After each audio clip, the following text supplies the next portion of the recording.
Ethics और morality की debate क्या है और एथिक्स और मोरालिटी इतनी क्यों इंपॉर्टेंट है और 21वीं सदी में हम बार बार ये बात क्यों करते हैं कि एथिक्स और मोरालिटी के ऊपर हमारी पूरी की पूरी स्टेट ह्यूमैनिटी सर्वाइव कर रही है। लेकिन मैं बात करना चाहूँगी रिसेंट इजराइल ईरान और यूएस की जंग की। याद रखिएगा, वॉर एथिक्स जो हैं वो बहुत इंपॉर्टेंट होते हैं और जंगी अखलाकियात के बारे में हमें सबसे पहले जो है वो बाइबल में भी इसके कॉनेटिशंस और इसकी इंस्ट्रक्शंस मिलती हैं।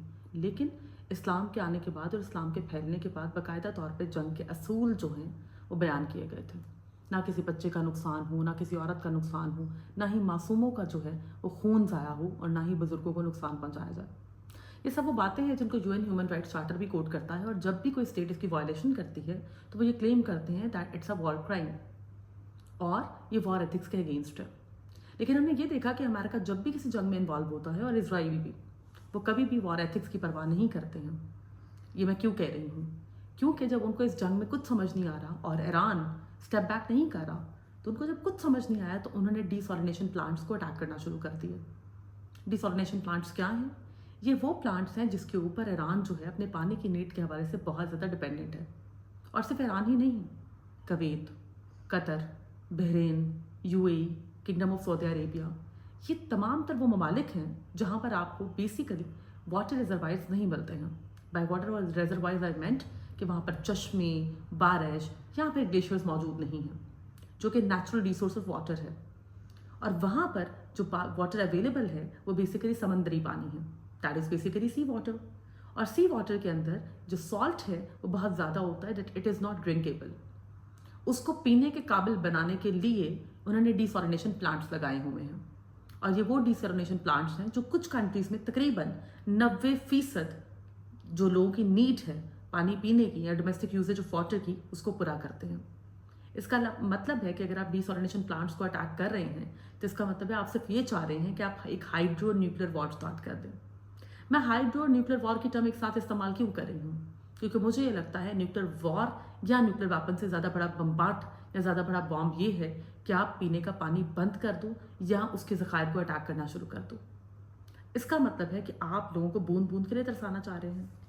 हम अक्सर तारीख की बात करते हैं, करबला का वाक़या हम जब भी सुनते हैं हमारा दिल दहल जाता है। हम क्या, हम तो मुसलमान हैं।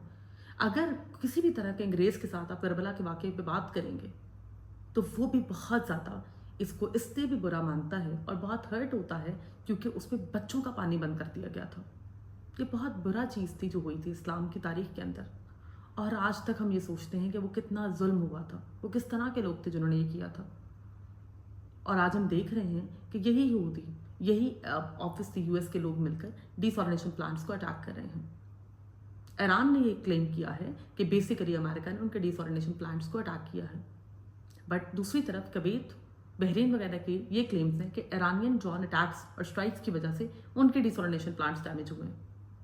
सवाल ये उठता है कि इसमें जो भी कर रहा है, कोई भी ईरान कर रहा है या फिर यूएस और इसराइल कर रहे हैं, बात यह है कि it's worse than a war crime.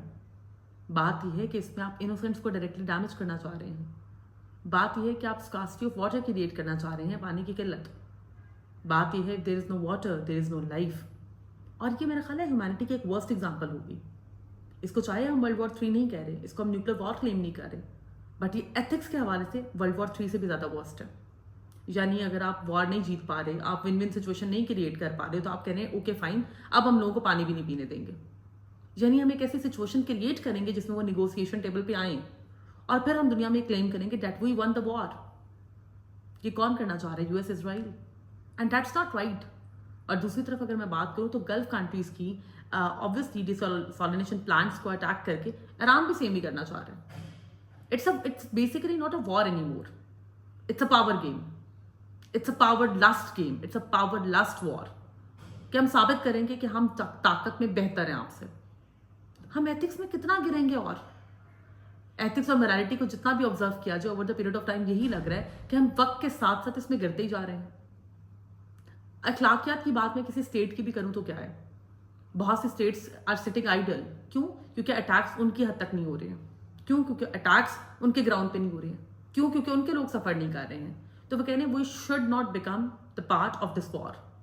यानी वो न्यूट्रल रहना चाह रहे हैं ताकि हमें किसी का डैमेज ना पहुंचे। यानी कि वो क्या कहना चाह रहे हैं कि हमें नुकसान नहीं पहुंच रहा तो इट्स ऑल फाइन। वो कहते हैं ना, लगेगी आग तो आएंगे घर कई जद में। यहाँ पे सिर्फ हमारा मकान थोड़ी है।